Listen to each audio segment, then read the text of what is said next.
Future में इंसान कैसे दिखेंगे? साइंटिस्ट ने रिसेंटली एक थ्योरी पब्लिश किया है जिसमें आने वाले 1000 साल के बाद इंसान का कुछ अपीयरेंस ऐसा होगा, हमारे सर का स्कल साइज में बढ़ जाएगा और हमारे ब्रेन का साइज छोटा हो जाएगा, जो कि काफी बुरा न्यूज है इंसानों के लिए, क्योंकि हमारे ब्रेन ही है जिसकी वजह से हम डोमिनेंट हैं इस दुनिया में। एवोल्यूशन की स्टोरी तो आप ऑलरेडी जानते होंगे कि हम एप्स की कैटेगरी से इवॉल्व होके होमो सेपियंस बने और होमो सेपियंस से आज का इंसान कुछ ऐसे दिखता है। एवोल्यूशन के प्रोसेस को हजारों साल लग गए, लेकिन आखिर आने वाले 1000 साल में हम इंसान कैसे दिखेंगे और एवोल्यूशन क्या रोल निभाएगा? साइंटिस्ट ने रिसेंटली एक थ्योरी पब्लिश किया है जिसमें आने वाले 1000 साल के बाद इंसान का कुछ अपीयरेंस ऐसा होगा, हमारे सर का स्कल साइज में बढ़ जाएगा और हमारे ब्रेन का साइज छोटा हो जाएगा। लेकिन आखिर इसके पीछे का रीजन क्या है? हमारे सर का स्कल क्यों बढ़ जाएगा, हमारा थंब और फिंगर्स के शेप क्यों चेंज हो जाएंगे और हमारा नेक स्ट्रेट शेप से बेंड क्यों हो जाएगा? इसके पीछे बहुत ही इंटरेस्टिंग रीजंस है। इंसानों का जो स्ट्रक्चर है वो काफी एक्टिव रहने के लिए है और वो स्ट्रेट रहने के लिए है, लेकिन आज के टेक्नोलॉजी के हिसाब से हम कंप्यूटर यूज करते हैं या अपना सेल फोन यूज करते हैं और इन डिवाइसेस को हमें झुक के देखना पड़ता है और हम एक दिन में 100 बार से ज्यादा अपने फोन को चेक करते हैं और अपने फोन को देखते हैं, जिसकी वजह से ये इन्फॉर्मेशन हमारे डीएनए में पास हो सकता है और आने वाले जनरेशन को एक नेचुरल एडवांटेज मिल सकता है सेल फोन यूज करने के लिए या कंप्यूटर्स यूज करने के लिए। हमारे रेगुलर टेक्सटिंग की वजह से हमारे थंब का साइज भी बढ़ सकता है, वो लंबा हो जाएगा ज्यादा। लेकिन शायद आप ये जान के हैरान हो जाएंगे, ये चेंजेस ऑलरेडी हमारे बॉडी में स्टार्ट हो चुकी है।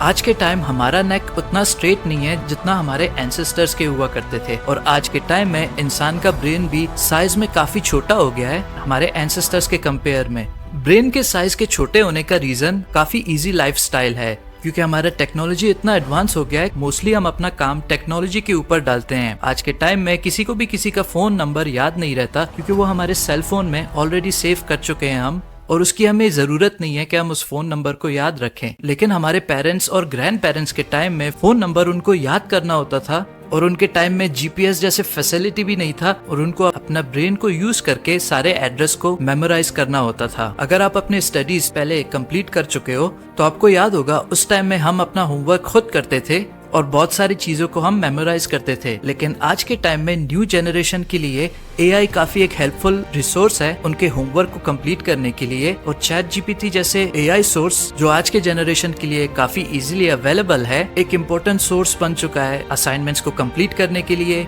या उनको स्टडीज में हेल्प करने के लिए, जिसकी वजह से नए जनरेशन के ब्रेन हेवीली एक्टिव नहीं रहते जैसे कि एक टाइम पे हम इंसानों का ब्रेन एक्टिव हुआ करता था। अब चांसेस काफी कम है कि हम अपने टेक्नोलॉजी से हाथ धो बैठे अनलेस कोई बहुत बड़ा इवेंट हो जाता है, जिसका मतलब है कि हम हमेशा सेलफोन यूज करने वाले हैं। हाँ, शायद टेक्नोलॉजिकली सेलफोन एडवांस हो जाएंगे, लेकिन हम कुछ ऐसा ही डिवाइस यूज करेंगे फ्यूचर में भी। और स्टडीज ये शो करता है कि सेलफोन से आया हुआ रेडिएशन हमारे लिए हार्मफुल है, जिसकी वजह से हमारे बॉडी को नेचुरली इवॉल्व होना पड़ेगा इस हार्मनेस को कम करने के लिए या बिल्कुल न्यूट्रल करने के लिए। उस केस में हमारे ब्रेन को प्रोटेक्ट करने के लिए हमारा स्कल काफी बढ़ जाएगा। हमारा skull extra layer of bone density create करेगा, जिससे रेडिएशन हमारे ब्रेन तक कम से कम एंटर हो पाए। और थिक स्कल का मतलब सिर्फ रेडिएशन रोकना भी नहीं होता, बल्कि आज के टाइम के जो एक्सीडेंट्स है जैसे कार एक्सीडेंट्स या नेचुरल डिजास्टर्स जैसे अर्थक्वेक वगैरह, उससे भी हमें काफी हद तक बचा सकता है। ये एक नेचुरल हेलमेट जैसा होगा हमारे सर पर, और जितना हमारा स्कल का साइज बढ़ जाता है उतना ही हमारा ब्रेन स्मॉलर होता जाएगा, जिसका मतलब है कि हम फ्यूचर में टेक्नोलॉजी के बिना सरवाइव नहीं कर सकते जैसे कि हमारे एंसेस्टर्स ने किया। हमारे एंसेस्टर को बड़े से बड़े जानवरों से बचना था और उन्होंने एक अच्छा स्किल डेवलप कर दिया था सरवाइव करने के लिए, जिसकी वजह से हम आज अर्थ पे जिंदा हैं। साइंटिस्ट का ये भी कहना है कि जब हमारा स्कल साइज में इवॉल्व होगा एक थिकर और बड़े स्कल में, तब वुमेन भी इवॉल्व करेंगे बर्थ देने के लिए। You see friends, human pelvis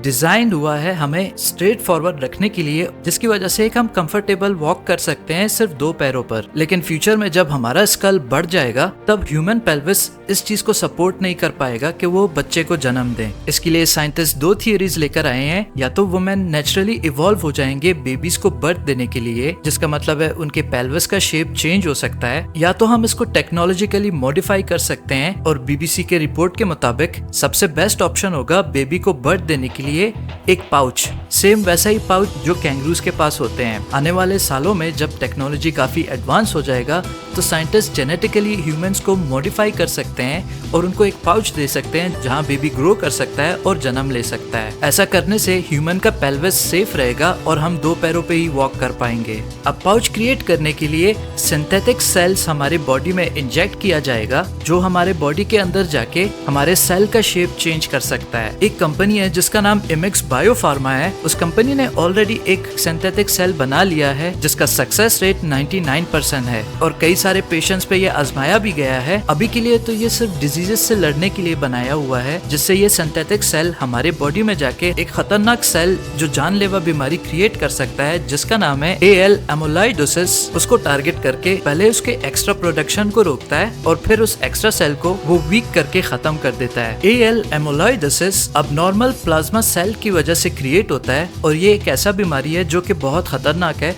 ये ऑर्गन्स को टारगेट करता है जैसे कि हमारे हार्ट को और किडनीज को, और इस डिजीज का प्रॉब्लम ये है कि जब तक हम इसको डायग्नोस करते हैं तब तक बहुत देर हो चुकी होती है और एक इंसान की जान चली जाती है ऑर्गन फेलियर की वजह से। और जो उस कंपनी ने सिंथेटिक सेल बनाया है उस सेल का नाम है NXC201। तो डेफिनेटली आने वाले 1000 सालों में हमारा बॉडी काफी चेंज हो सकता है। हाँ, पॉसिबिलिटी ये भी है कि इस एवोल्यूशन को 1000 साल से भी ऊपर लग सकता है। दोस्तों, आपको क्या लगता है, क्या हम इंसान फ्यूचर में इवॉल्व हो सकते हैं या हम जैसे हैं वैसे ही रहने वाले हैं? कमेंट सेक्शन में जरूर लिखना। वीडियो को एंड तक देखने के लिए थैंक यू। मिलते हैं आप सबसे नेक्स्ट वीक, तब तक के लिए पीस।